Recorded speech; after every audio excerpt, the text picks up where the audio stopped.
ಆಮೇಲೆ ಇನ್ನೊಂದೇನ್ ಗೊತ್ತಾ, ನಮ್ಮ ಮದ್ವೆದು ಫೋಟೋಸೇ ಇಲ್ಲ ನಮ್ಮ ಹತ್ರ.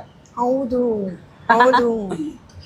ಯಾಕೆ ಅಂತಂದ್ರೆ ಎರಡೋ ಮೂರೋ ಫೋಟೋ ಸಿಕ್ಕಿದೆ ಅಷ್ಟೇ ನನ್ಗೆ. ಅದ್ರಲ್ಲೂ 10th ಇಯರ್ ಆನಿವರ್ಸರಿಗೆ ನಮ್ಮ ಅತ್ತೆ ಬರೀ ರಿಸೆಪ್ಷನ್ ಫೋಟೋಸ್ ಮಾತ್ರ ಆಲ್ಬಮ್ ಮಾಡಿಸಿ ಸರ್ಪ್ರೈಸ್ ಅಂತ ಕೊಟ್ರು.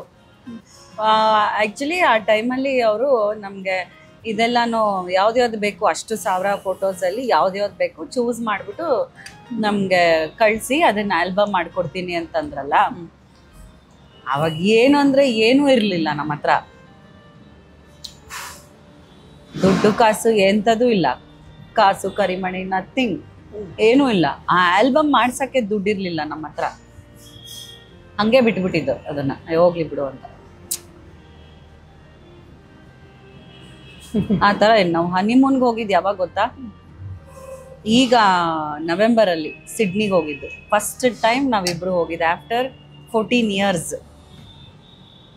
ಸೃಜನ್ ಹತ್ರ ನನ್ನ ಹತ್ರನೂ ಅಷ್ಟೇ. ಮದುವೆಗೆ ನಾವಿಬ್ರು ಸಾಲ ಮಾಡಿ ಮದುವೆ ಮಾಡ್ಕೊಂಡಿದ್ದು. ಅಂದರೆ ನಮ್ಮ ಅಪ್ಪ ಒಂಚೂರು ಎಲ್ಲೋ ಸಾಲ ಮಾಡಿದ್ರು, ನಾನು ಒಂದು ಕಡೆ ಬ್ಯಾಂಕಲ್ಲಿ ತೊಗೊಂಡೆ, ನಮ್ಮ ಅತ್ತೆ ಒಂದು ಕಡೆ ತೊಗೊಂಡ್ರು, ಸೃಜನ್ ಒಂದು ಕಡೆ ತೊಗೊಂಡ್ರು, ಈ ಥರ.